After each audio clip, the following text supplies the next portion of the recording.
questions. Jeff, of course, you probably all know, is our Director of Assessment and Accreditation and just a guru in the area of assessment in general. And so he's going to share with us some ideas around best practices and just strategies and solutions for determining whether the things that you're doing in your classroom are making, or what sort of impact they might be making on your students. Okay, so I want to start. If you've ever heard me talk about assessment, you've probably seen this cartoon. But I think this is such a great cartoon to begin any conversation around assessment, particularly in a teaching and learning environment. And so you have two young people and a dog, and one is saying to the other, I taught Stripe how to whistle. I taught my dog how to whistle. And the other one says, I don't hear him whistling. And then this is, of course, my favorite line. I said I taught him. I didn't say he learned it. And this is where the role of assessment really comes in, because assessment at its core is about determining whether something happened. And so I like to begin with this cartoon to get us thinking about assessment. And so I want to make sure that we have a common understanding around assessment, specifically course assessment. But I also want to make sure that we spend some time so we can talk about individual situations that you have, though. Please don't hesitate to reach out if you want to have a conversation just about your class. I'm no busier than anybody else, and I'm happy to meet one-on-one to talk about your individual situation. Because often what happens in a setting like this is we don't get to talk about all the different types of courses or the ways that you teach or what you want to assess. And so please don't hesitate to reach out. I'm happy to meet one-on-one to talk about your individual situation. But we'll spend some time talking sort of broadly, and then we'll definitely have some time for questions and discussion. Okay. So just to kind of get us going. As Stacy mentioned, I'm the Director of Assessment and Accreditation, and so I focus on a lot of different initiatives. But one of the most common initiatives that I'm focusing on is around improvement. Improvement, this idea of continuous improvement, is a feature of accreditation. But it's also just a feature of how a university operates. And in fact, I'll draw your attention to the slide here, and hopefully this is familiar to you. This is one of the goals from our current strategic plan. And a strategic plan is a way for an institution to improve. It's a way to look forward and to identify areas for improvement. And one of the areas that our institution, the folks that make up our institution have decided is important, is this idea of education, extension, and outreach. And so notice this idea of providing a innovative student-centered education. But one of the sub-goals that exists related to this overall goal in our strategic plan is this idea of that we're focused on the ongoing assessment of student learning outcomes. And so assessment is embedded in our strategic plan. In addition, as Stacy mentioned, I'm also the Director of Accreditation. I'm NDSU's Accreditation Liaison Officer to the Higher Learning Commission. The Higher Learning Commission is our institutional accreditor. And there are 5 criteria that HLC uses to evaluate institutions. One of them is focused on teaching and learning, this idea of evaluation and improvement in teaching and learning. And there's a component of this that I'll draw your attention to. And you'll notice it's that same language that we saw in the strategic plan, this idea of the ongoing assessment of student learning. So assessment is a really critical strategy that we should be using and need to be using to ensure that our students are learning, but then also to ensure that we're engaged in learning improvement, which fits with what I consider to be my mission at NDSU. It's to advance a culture of learning improvement. And this to me is really important. Notice that I don't say that I want to advance a culture of assessment, because I don't. That is not my intent. Assessment is just a strategy, it's a technique that we use. But from my perspective, the goal is around learning improvement, and assessment is just the strategy, the tool, the approach that we use to hopefully yield learning improvement. I'm also, if you've heard me talk about assessment, you'll know that I talk about outcomes a lot. And so I'm working with campus to implement an outcomes-based and equity-minded approach to assessment.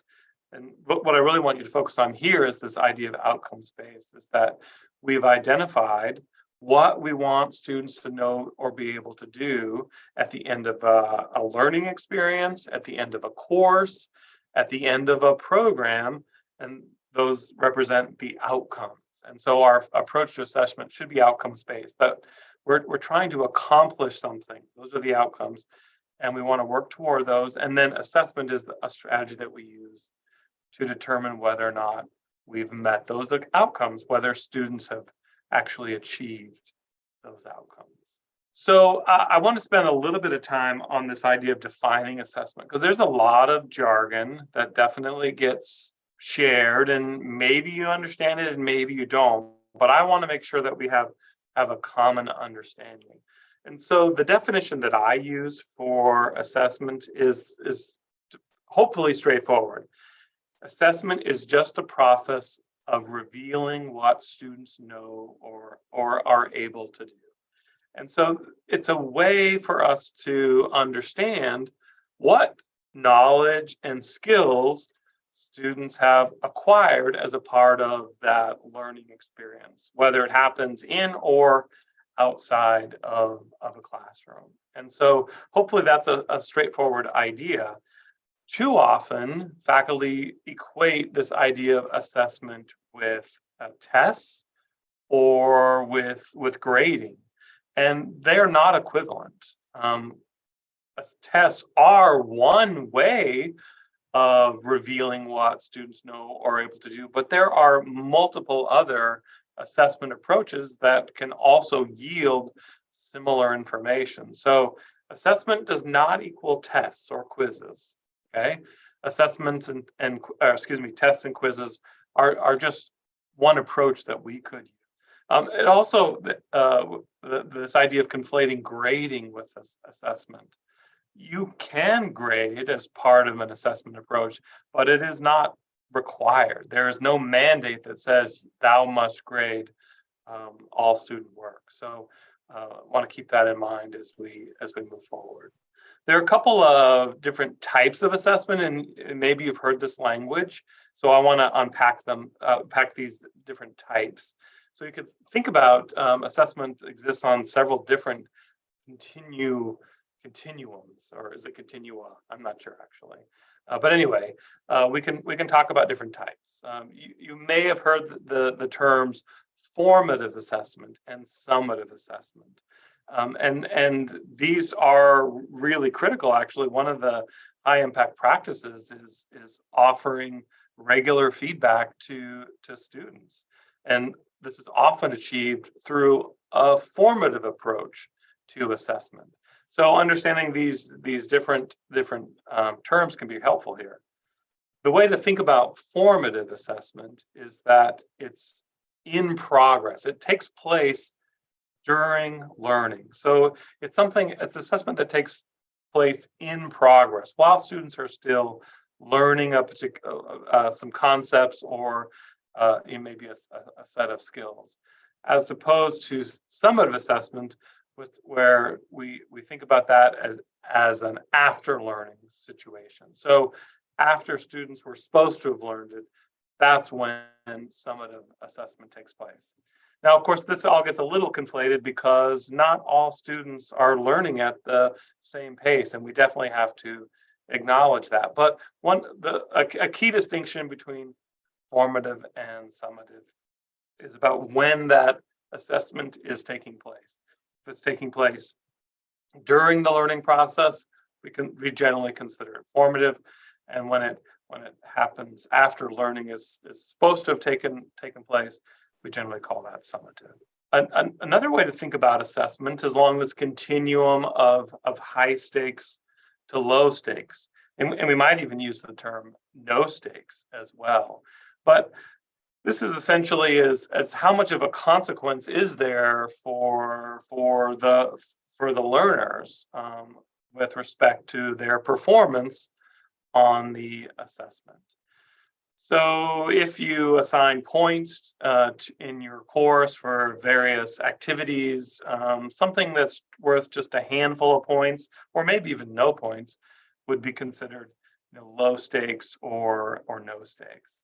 But something that's worth a lot, it's a large percentage of your, of your overall grade, or has a significant impact. For example, we think about standardized tests as being a really high stakes, right? It's a high stakes assessment, and so it's the high stakes low stakes continuum is really this idea of how much of a consequence is it for students based on whether they do really well or do really poorly. What's the outcome of that performance? And another type of assessment to think about is this idea of direct and indirect. And so this idea of direct is that you're measuring the learning directly as opposed to not measuring it directly, which is indirect. And so a straightforward example of an indirect is if we just ask students to rate their understanding of a particular concept. In that case, it's indirect because we didn't actually ask them to demonstrate it, and we didn't measure it directly. We measured it indirectly by asking them to rate their perceived confidence or competence around a set of knowledge or a particular set of skills. So we can talk about assessment in a lot of different ways. These terms are often used when talking about assessment. You can have a formative, low stakes, indirect assessment. And I think I actually saw this I looked through the discussion board that you all have for this community, this learning community in Blackboard. And I think someone is using a muddiest point assessment. That's a really good example of a formative, low stakes, indirect assessment. So the idea of the muddiest point, if you're not familiar with that particular technique, it's at the end of a class. I mean, it doesn't have to be at the end of class. It could be anytime during class, but you ask students to just spend a few minutes writing down what was a confusing aspect of today's class. That's the idea of the muddiest point. It's not really clear. It's kind of the concept is still a little muddy. And so that's something that you would often do during the learning process while you're still teaching concepts and skills so that you could get some feedback about where students are struggling. And so that's going to happen during learning. So it's formative assessment. It's low stakes. You probably wouldn't make that a major component of a grade or a student's performance. So it's probably low stakes or no stakes. And it's indirect in that you're not actually measuring that particular muddy point exactly. You're asking for students' perceptions about what they think about that. So that would be an example of that muddiest point assessment activity, because it is an assessment activity, is an example of a formative, low stakes or no stakes, and an indirect type of assessment. In contrast, we're getting close to the end of the semester, so many courses have some sort of final exam or a final project, and that likely is an example of a summative, high stakes, and direct assessment. So we'll directly measure what students know or able to do on that test or final project. It likely is going to be pretty significant, a significant factor of an overall grade. It might determine whether they they pass or don't pass, so it's high stakes. And then it's summative because it is happening at the end of the learning process.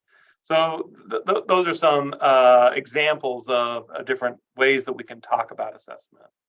Jeff, are there times when it makes sense to do an indirect measure or like timing wise?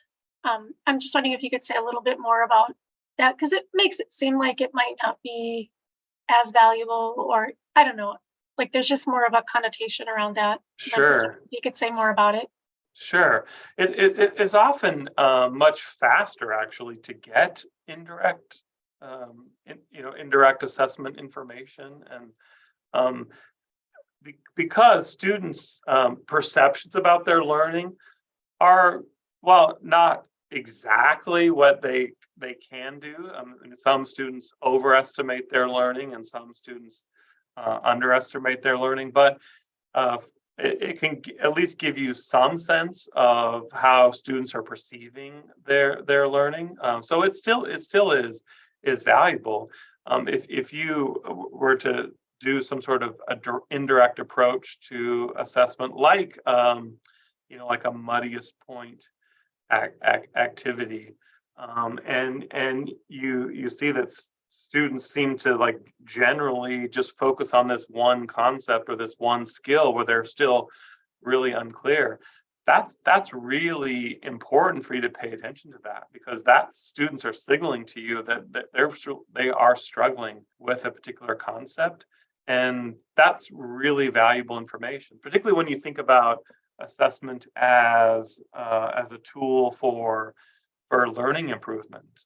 And so indirect is still useful. It's just different. It's a different kind of information source. Often you'll see direct and indirect measures at the same time, and so students performing, having to demonstrate something via some sort of project or a test or quiz, but then also in addition asking students to rate their performance, rate their perception of their performance, rate their perception of their understanding.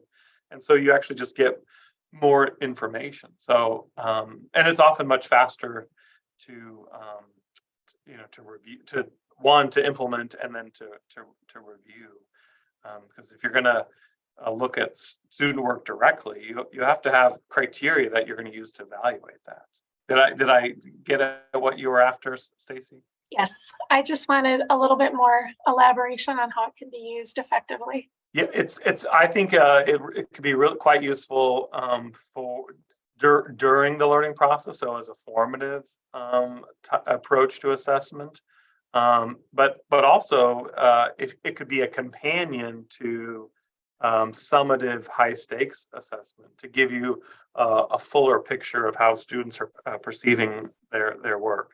Here's a really simple example of this.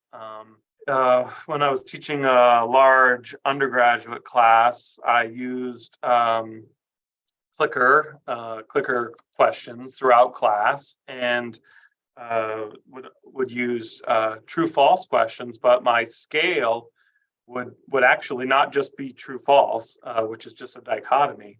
It would actually be a 4-point scale. So true with high confidence, true with low confidence, false with low confidence, and false with high confidence.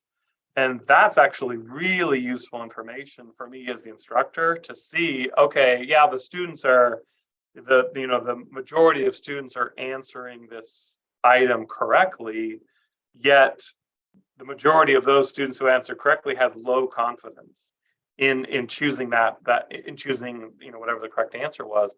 And so that's actually an example of direct and indirect at the same time, because I'm directly measuring their performance by them responding to that question, but then I'm also bringing in their perceptions, the indirect approach, by having them evaluate their confidence.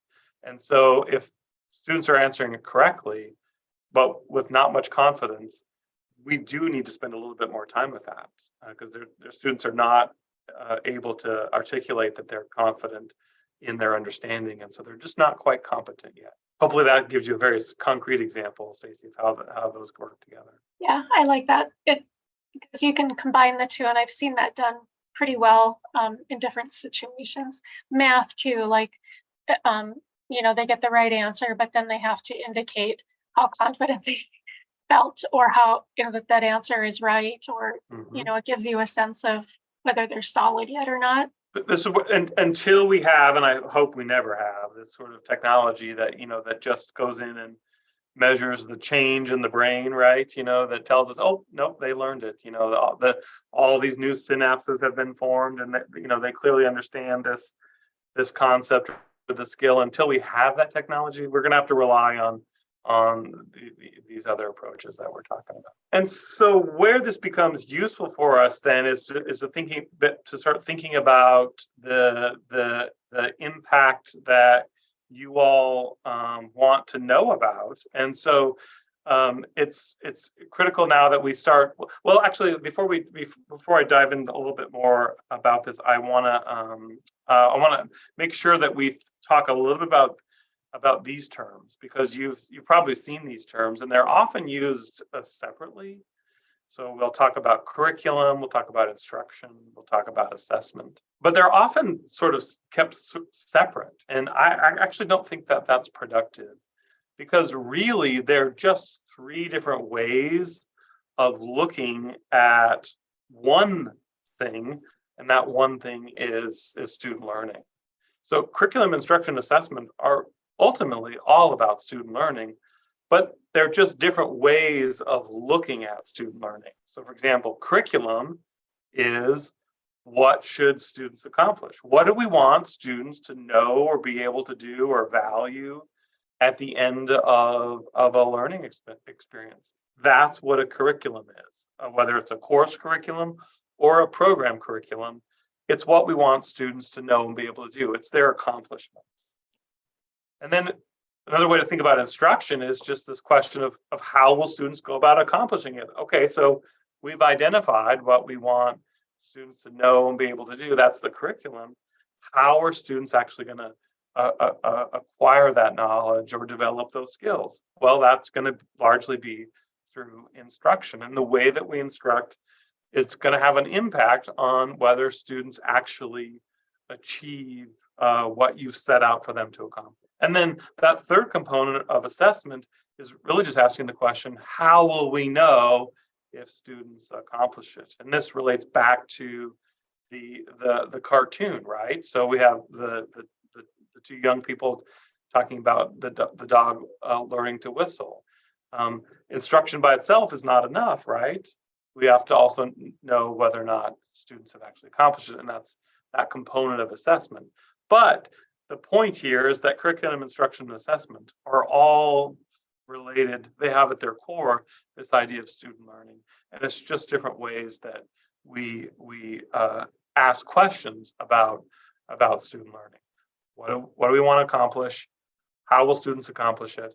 And how will we know if students accomplish it? I mean, this really is at the core of what we're doing in our teaching and learning environments. There's one really important concept that I want to make sure we also spend some time talking about, and it's this idea of alignment. And this is probably the most common concern that I have about assessment at NDSU broadly. I also want you to know we're not special this way. This is common across almost all institutions. I think it's just an ongoing concern. And so when I say alignment, what I'm really referring to is that alignment between the curriculum, the instruction, and the assessment. Those should align with each other. That is, what students are learning should align with how we teach students about that content, and that should align with how students are assessed on whether or not they've actually learned that. So if you take nothing away from me today, this is the one thing that I really need you to focus on. And this is what matters for how we actually go around measuring impact.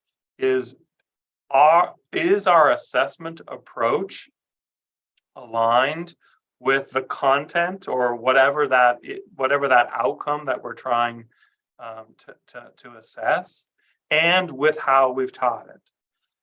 Here's an example of this from our gen ed program, actually. And so one of our general education learning outcomes in the science and technology category is that students will be able to develop a model of the natural and physical world. And so that language is what I really want you to pay attention to, this idea of developing a model. That's sort of the key concept that I want you to focus on. So that's the content, right? That's the curriculum that we're trying to work toward. That's what students need to accomplish, is that they need to be able to demonstrate that they can develop a model. Well, so how will students accomplish it? Well, if they just read about models, right? If they just listen to a lecture about how to develop a model, but don't really get an opportunity to practice developing a model, then that's not in alignment. So the curriculum is not in alignment with the instruction. There's a mismatch. And then when we pull in that third component is how will we know if students accomplish it? That is the assessment component. If we were to ask students to respond to some multiple choice items about model building, that is an approach to assessment that doesn't really align with what the outcome was, what we want students to accomplish, and also then what how we taught students about that. So that's an example of misalignment across those three areas of curriculum, instruction, assessment, which again, remember, are just different ways of thinking about student learning. And so that idea of developing a model, I used to teach a large gen ed course. And so one of the ways that we would have students work on this is by developing these box and arrow models. Box and arrow models, essentially, concepts are put into boxes, and the relationships among those concepts are identified by arrows that are associated with different boxes. And so I would definitely spend time with students on instructing them on how to build box and arrow models. And I happen to teach in the Hill Center, where there are classrooms that have wall-to-wall whiteboards, so that I could actually send students to the whiteboard and have them practice actually building models given various concepts and relationships. And then as an approach to assessment, they would actually have to demonstrate that they could do this independently on essentially a summative assessment. And so that's an example of aligning the curriculum, the instruction, and the assessment. And so if we're going to measure impact, we really want to ensure alignment across all three of those factors. Kimmy, I see your hand is up. So as someone who targets that particular general education learning outcome that you just gave an example of, I was curious what your thoughts would be on would it be considered aligned if one of the assessments of this learning outcome of modeling was to make predictions using a model? Oh. Right? Like if students have to be able to create their own model of something that we've reviewed in class and then make a prediction based off their own model, would it still be considered in alignment with the learning outcome of students will be able to model? Yeah, that's a really good question. And so I think that, well, let me ask you this first. What do you think? Do you think it is? Because I'm assuming you already do this. And so I sure hope so, I guess. So why do you think it is then? Why do you think those are in alignment? Sure. So I guess I would consider my rationale for why they would be in alignment is if in order to make a prediction of this really complex system that we've modeled out, they should have already been able to create that model, making these connections of anatomical features, their physiological functions and arrows and, that type of thing. So it's almost like the prediction is like a step up. It's almost like an application of the model if we're going to use Bloom's taxonomy's terms. So that's exactly how I would respond. It's pretty common that you would encounter if you're doing something at a higher level, there's an assumption that you've been able to accomplish the knowledge or skills that are required in order to do that. And so if you're gonna perturb a system and make a prediction, there is the assumption that, okay, well, you've made the system and understand how the system works, because otherwise, how would you know what a perturbation does to the system? So generally, I would say, yeah, if you're doing something more advanced, then whatever. In this case, that idea of developing a model, you have to you're making the assumption. I definitely want to make sure I'm being clear that you're making an assumption that they're also able to accomplish that lower skill, but we haven't necessarily measured that developing the model directly, because what they're actually demonstrating to you is whether they actually can make a prediction. But often the lower level skill, even though developing a model is not a low level skill, but is usually subsumed in that higher level skill. Thanks. You made me sweat just a little bit for a moment. I was like, am I not assessing what I thought it was in gen eds? Goodness. So thank you. It's good for us to all be just a little uncomfortable from time to time, right? But I like your point. Am I assessing what I think I'm assessing? Sometimes the answer is no.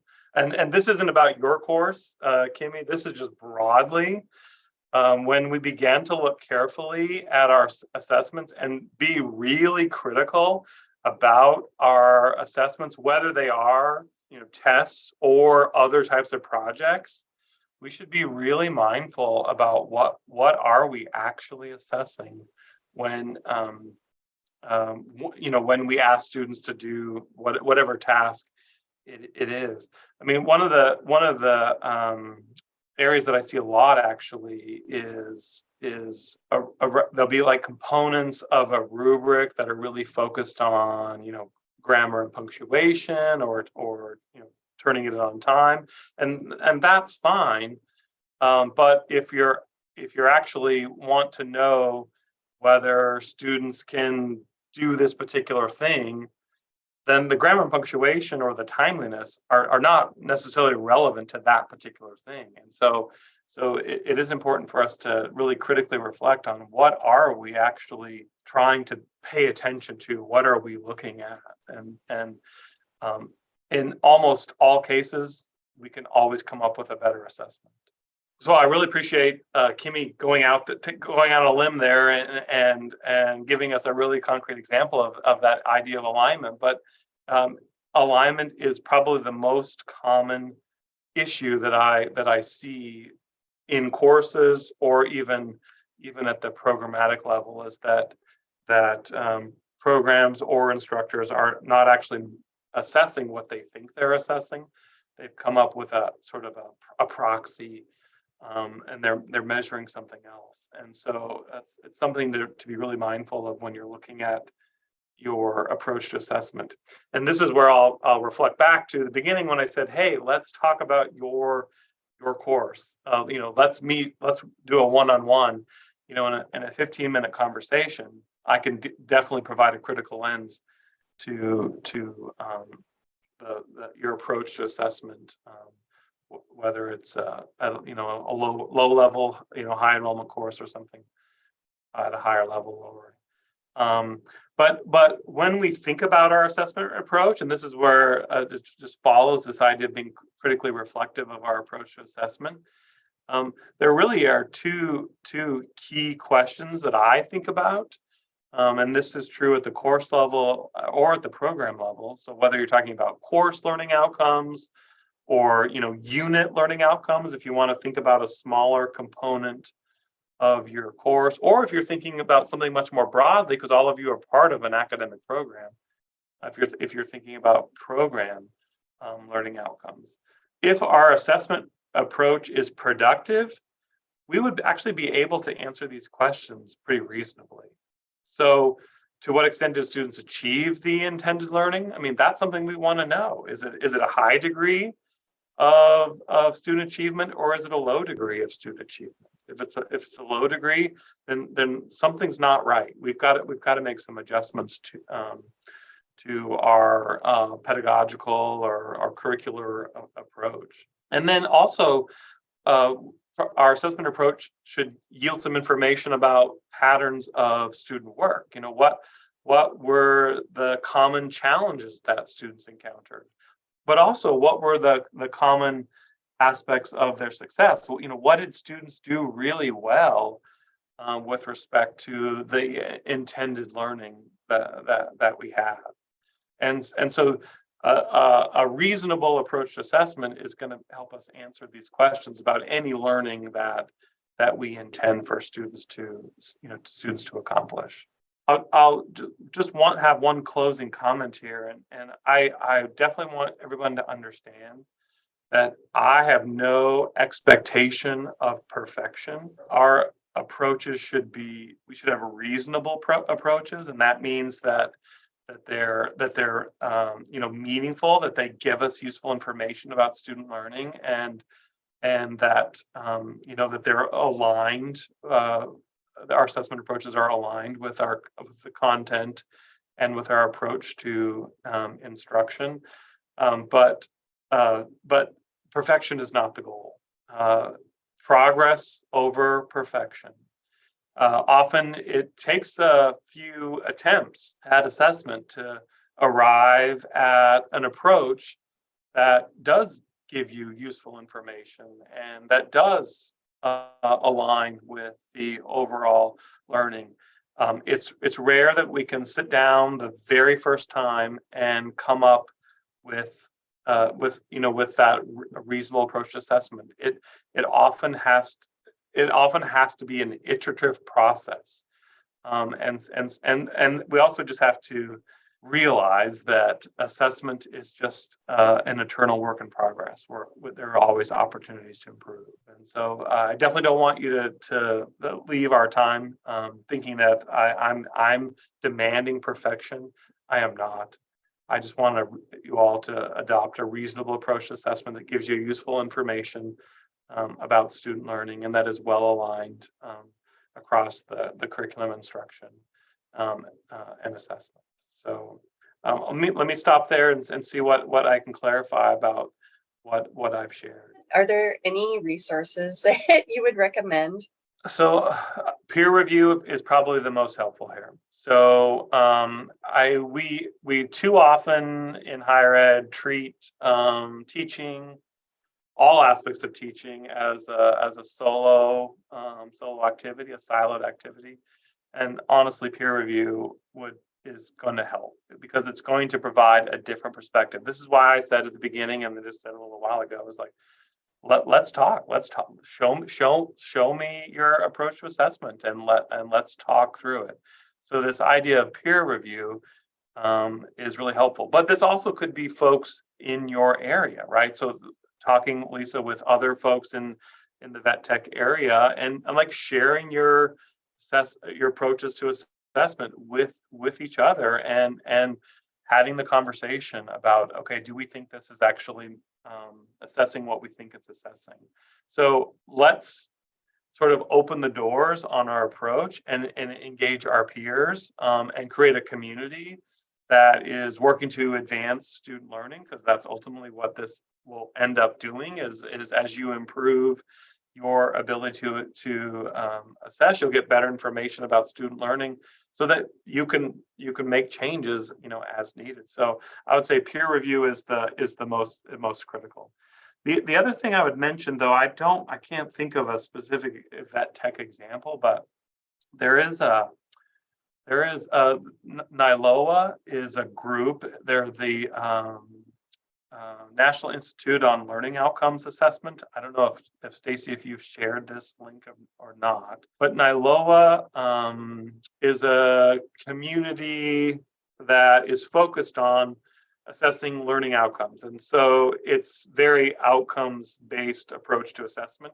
And they actually have an assignment library that is peer reviewed. And I can't think of a vet tech example, but I have certainly not done an exhaustive search of that particular repository. But that's an example of where I know of a peer reviewed library of activities, primarily assessment activities, that would give you some models for how to think about assessment beyond what you're currently doing. Because almost all of us, we're victims of our apprenticeship of observation.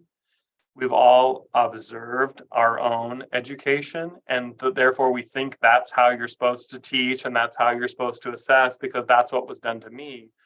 That's not good enough. We can be much more expansive. In fact, there are often lots of really good examples of other ways than what we've encountered in our past. But that NILOA, and I can send the link to Stacy and so that she can distribute it to all of you. But that would be an example. Some disciplines actually maintain pretty good repositories of their own sort of activities for how to teach and assess this particular concept. So those things do kind of exist. I'm not as familiar with the vet tech, but that's where that peer community can be really valuable. Curious in terms of technical content type courses, what would happen if you move away from a summative type assessment course? If you just built it all on that formative, almost skill-based or short-term type of assessment, what's the red flag with that I'm not seeing? Well, I don't think there's a red flag there, Blaine, to be honest. So I love this question. What would happen if we didn't do summative? Nothing would happen, actually. Absolutely nothing would happen. The system would not break down. It would be absolutely fine. And so I didn't bring this up, but I am an ungrader. And I haven't had students chase points for a long time. And so I'm very much a supporter of the ungrading movement or criterion-based grading or specifications grading. This grading for equity, it really focuses on specifications grading, and it's more of a K-12 focus, but there's a lot that higher ed can glean from this. But what you're getting at, Blaine, is shouldn't we be and this is where I think the alignment conversation comes up, is what are we actually assessing? Well, we should be assessing what we've identified that students need to know and be able to do. And so what you're essentially saying is it's here are our expectations, right? You can call them standards, you can call them criteria, you can call them specifications, you can call them whatever you want to call them, but it's being very clear about what you want students to know or be able to do, and then just evaluating by having them demonstrate whether they know or are able to do that. It's actually much more common K-12. My daughter is in West Fargo, and they use essentially standards-based grading, and so all students are evaluated against whether can they meet the standard, not quite meet the standard, exceed the standard. And we're definitely having students. I mean, Stacy and I have actually talked about this, is that we have these K-12 students who are encountering standards-based grading in their K-12 experience, and then coming to higher ed, and we have not adjusted. We have not adjusted that kind of approach. So I'm very supportive of it, Blaine, actually. That I think the obsession with grades is actually not productive for our students. It's definitely not productive for faculty. And a standards-based approach actually more clearly identifies what students actually can do. You probably maybe have followed the micro-credential conversation, like a set of micro-credentials probably does a better job of documenting what someone can do, like what someone knows and can do. And I think we probably will see this happen in higher ed, where transcripts will change from here's all the courses you took and the grades to like here are all the concepts and abilities that you've demonstrated as part of your learning record. Great question. We're not there yet though, Blaine, but nothing will happen if you went to a more of a low stakes sort of distributed approach to assessment. Nothing will happen. It's in fact, I think we're starting to see that you brought it up actually is probably a sign that things are starting to slowly shift. But change happens one retirement at a time in higher ed. So say thank you, Jeff. And if anyone ever is up in my neck of the woods, I have a shelf full of assessment books, and I'm right now in the middle of this one, Assessment Strategies for Online Learning, reading that one. And I have, similar to what you just showed, like fair isn't always equal, which gets in the line of the using, I guess, better practices, more equitable practices in assessments. I've got a full shelf I'm looking at. Yeah. I was going to mention too, you just mentioned the micro-credentials. We actually have badges in the Office of Teaching and Learning, so I'll share some information about that. We have, I'm trying it out in my class this semester, so I've identified 3 of kind of the big skills that I want my students to walk away with from my class.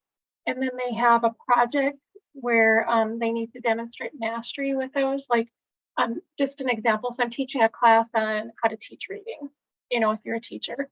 And so they have to be able to evaluate the readability of a text and match it to the reader abilities of a student. And so they've got a matching text to readers badge. And then they've got one on being able to identify vocabulary and being able to choose the best approach for teaching the vocabulary based on the target level of learning. And so I can't remember what I named that badge, but it's around vocabulary. And then there's another one on assessing readers. And I can't remember I built these a while back, but we have another one on like trauma sensitive schools, being able to use trauma informed practices in your classroom. And so they have to demonstrate those skills. And so we've started building some badges for different classes. I love that idea of building them into classes where students could, where you identify the knowledge or skill, and then you can name the badge and the students can earn it by demonstrating. And it's kind of motivating, for the students, because what I've told my students is like getting a C on this assignment or like a below proficient won't earn you the badge. You have to be at the mastery level for it. And so they have to perform at a high level in order to get the badge. They can pass at a lower level of the class, but to get the badge, they have to achieve at a higher level. And so we just issued a bunch of the trauma-informed practices ones, and then mine will be more off the final project. But yeah, and they're free. So you can build badges for our office. We'll put them up on the site, and then you can administer them to your students. They'll be free to your students. And I'll share more information on that. And we can, but they're through Credly, and the students can put them on their resumes, on their digital resumes. And then they, like employers can click into the link and get metadata on like what it was, the skill that the students demonstrated. And so like for my teachers, my future teachers, having those disciplinary literacy skills is really high value right now on school. And same with trauma-informed practices. And so having that on their resume is really informative, because we don't have a class called trauma-informed practices, right? So just seeing their transcript isn't enough.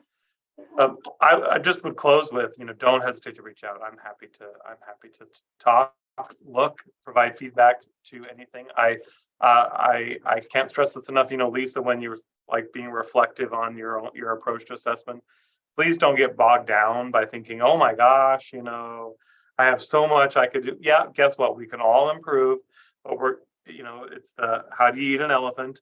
One bite at a time. You're going to make, it's the small teaching approach. You're going to make small changes over time, which then lead to significant changes. And so I don't want you to think that, oh my gosh, over the fall to spring semester break, I need to rewrite all my, no. You're going to make small adjustments and be mindful about it over time. Know that I have no expectation that everybody has to be perfect yesterday. Right. That's not my goal, but I do want to help you. So don't hesitate to reach out. Thank you, Jeff. We really appreciate the time you gave us today. Yeah, always happy to do so.